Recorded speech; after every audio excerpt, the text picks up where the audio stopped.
Bulletin की शुरुआत करते हैं। बड़ी खबर आपको झालावाड़ से बता रहे, जहां स्कूल बिल्डिंग गिरने से जुड़ी है बड़ी खबर आपको बता रहे हैं। हादसे में 5 बच्चे की मौत हुई है। 30 से ज्यादा बच्चे यहां पर घायल बताए जा रहे हैं। मौके पर राहत बचाव कार्य जारी है। 35 बच्चों को अस्पताल लाया गया। 11 की हालत गंभीर बताई जा रही है। गंभीर घायल बच्चों को जिला अस्पताल रेफर किया गया है।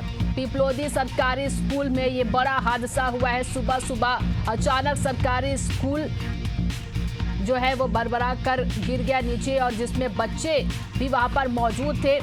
5 बच्चों की मौत बताई जा रही है। संख्या बढ़ती जा रही। पहले 4 बच्चों की मौत हुई थी और अब ये बता दें संख्या बढ़कर 5 हो गई है। 11 बच्चों की हालत गंभीर बताई जा रही है।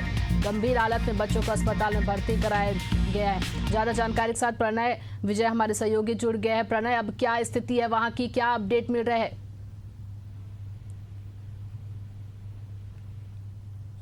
प्रणय, आपको आवाज मिल रही है? चलिए फिर से जुड़ने का प्रयास करेंगे। तो बता दें तस्वीरें आपके सामने हैं, जहां सरकारी स्कूल का ये भवन जो है वो गिरा। स्कूल बिल्डिंग गिरने से 30 बच्चे यहां पर घायल हैं बताए जा रहे हैं। 11 की हालत गंभीर। 5 बच्चों की मौत हुई है और लगातार ये संख्या बढ़ती जा रही है।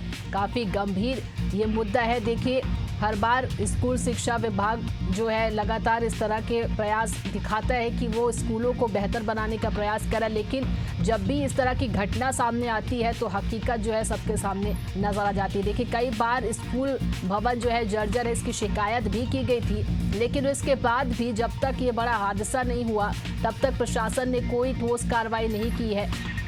लगातार सरकार प्रशासन जो है हमेशा इस तरह के हादसों का इंतजार करता है और उसके बाद ही कार्रवाई करने की बात कहती है। देखिए, 5 बच्चों की मौत हुई है। 5 मासूम बच्चों की यहाँ पर मौत हो गई है, और इसका जिम्मेदार कौन है? क्योंकि हर बार ये शिकायत की गई है कि स्कूल भवन जो है वो जर्जर, इसका निर्माण कराया जाए, उसे बनवाया जाए, लेकिन फिर भी नहीं हुआ। और उसके बाद इतना बड़ा हादसा आज सुबह सुबह हुआ। 5 बच्चों की मौत हुई है। 30 से ज्यादा घायल बताए जा रहे हैं। 11 की हालत गंभीर है। 25 बच्चों को अस्पताल लाया गया है। ज्यादा जानकारी के साथ हमारे सहयोगी प्रणय विजय जुड़ गए हैं। प्रणय, क्या कुछ अब की स्थिति है, क्या अपडेट है? 5 बच्चे हो गए, पहले 4 बच्चों की मौत है, संख्या बढ़ती ही जा रही है। देखिए, झालावाड़ जिले में हाहाकार मचा हुआ है। जो स्कूल की जर्जर बिल्डिंग, जिसकी लगातार ग्रामीण शिकायत कर रहे थे, पूरा प्रशासन को मालूम था कि ये बिल्डिंग गिरने वाली, कभी भी गिर सकती है, बरसात का मौसम है, तो ऐसे समय में जो बड़ी लापरवाही है उस पर लीपापोती की कोशिश की जा रही है। फिलहाल 33 बच्चों को घायल की अवस्था में अस्पताल में रेफर किया गया है। 11 की हालत बहुत ज्यादा नाजुक है, बहुत गंभीर है। कुछ आंकड़े ऐसे हैं जिनको प्रशासन छुपा रहा है, और 5 बच्चे जिनकी मौके पर मौत हो चुकी है। एक सबसे बड़ा हादसा राजस्थान में लगातार झालावाड़ जिले में दूसरा ये एक स्कूल है जिसकी बिल्डिंग गिरी है। उसके अलावा कोटा जिले में भी एक बिल्डिंग गिरी थी, सरकारी स्कूल की, जिसमें बच्चे हताहत हुए थे। तो लगातार जो सरकारी स्कूलों की हालत है और हालात है वो बिगड़ते जा रहे हैं और गंभीर स्थिति पैदा हो गई है। उस वजह से झालावाड़ में जो ये घटना हुई है, ये बड़ी गंभीर घटना है। शिक्षा मंत्री मदन दिलावर भरतपुर दौरे पर थे। वो अभी भरतपुर का दौरा रद्द करके झालावाड़ पहुंचने वाले हैं, वहां से रवाना हो चुके हैं।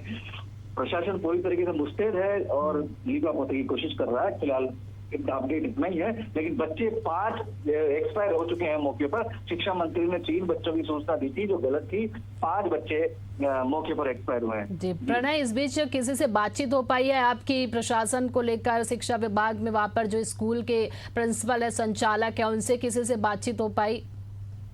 देखिए, कोटा झालावाड़ के जो जिला कलेक्टर हैं उनसे एशियन न्यूज की बात हुई थी, तो वो मौके पर थे और वो कह रहे हैं कि गंभीरों को जिस भी तरीके से जल्दी राहत कार्य पहुंचाने की कोशिश कर रहे हैं, लेकिन इस मामले की जांच की जाएगी कि बिल्डिंग किस तरीके से गिरी। मैंने आपसे पहले कहा कि सारी मामला लीपापोती का होने वाला है।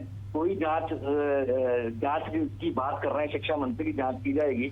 पर ये तो शिकायतें पहले से थी कि भवन जर्जर है, कभी भी गिर सकता है। उसके अलावा भी बहुत सारे चिन्हित है भवन जिनकी हालत जर्जर अवस्था में है, उनको सुधारने का काम फिलहाल भी नहीं किया जा रहा है। अब आगे देखना ये होगा कि आगे क्या कदम उठाया जाता है।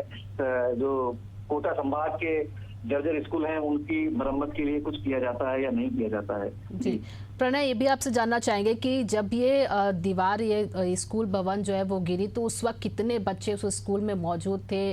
वहां पर क्लासेस चल रही थी, क्या हो रहा था उस समय? देखिए, पूरी फुल स्विंग पे क्लास थी, बच्चे बैठे हुए थे और जिस कक्षा का और जिस भवन को गिरा है वहां पे 50 से 55 बच्चे मौजूद होने की सूचना अभी प्रशासन से मिली है कि 55 बच्चे उस क्लास में मौजूद थे, स्कूल में मौजूद थे। जो छत गिरी है तो 5 बच्चों की एक्सपायर हो गए हैं लगा वहां पे, 35 को झालावाड़ अस्पताल में रेफर किया गया है और 15 की हालत अत्यंत नाजुक बनी हुई है, जो कभी भी कोई दुखद सूचना फिर आ सकती है, ऐसा उनकी स्थिति है। दूसरी स्थिति में बच्चे बाहर निकाले गए मलबे में, और मलबे की सूचना भवन गिरा है तो ग्रामीणों ने और स्कूल के जो स्टाफ है उन्होंने बच्चों को निकाला है मलबे से। प्रशासन काफी लेट पहुंचा वहां पर, करीब आधा घंटा पौन घंटा लेट पहुंचा। ये एक छोटा सा गांव था जहां का भवन था जो गिरा है। जी। क्या ये पता लग पाया कि कौन सी कक्षा के ये बच्चे थे, किस क्लास में पढ़ते थे और कौन कौन से ये 55 बच्चे आप बता रहे हैं, तो अलग अलग क्लास के ये सभी बच्चे थे या कुछ? देखिए, अभी इसकी स्पष्ट सूचना प्रशासन ने नहीं दी है कि कौन सी क्लास के बच्चे थे और कितने बड़े बच्चे थे, लेकिन सबकी उम्र कमोवेश मतलब 8 से 12 साल के बीच में रही है बच्चों की। तो वो बच्चे जो एक्सपायर हुए हैं उनकी उम्र भी यही थी। अब कक्षा कौन सी थी ये बताया नहीं है, पूरी जानकारी आई नहीं है, क्योंकि पूरी तरीके से प्रशासन किसी भी तरह की बात करने के मूड में नहीं है और वो केवल शिक्षा मंत्री जब तक नहीं आ जाते तब तक कोई आधिकारिक बयान नहीं दे रहे हैं। ये सारी सूचनाएं जो ग्रामीणों से एकत्रित हुई हैं वो सूचनाएं हम लोग आपको बता पा रहे हैं। प्रशासनिक रूप से कोई भी जानकारी नहीं दी जा रही है और यहाँ तक कि जो घायलों की संख्या और जो मृतकों की संख्या है वो भी प्रॉपर तरीके से नहीं बताई जा रही है। एक्चुअली में बात करने के मूड में नहीं है प्रशासन अभी फिलहाल।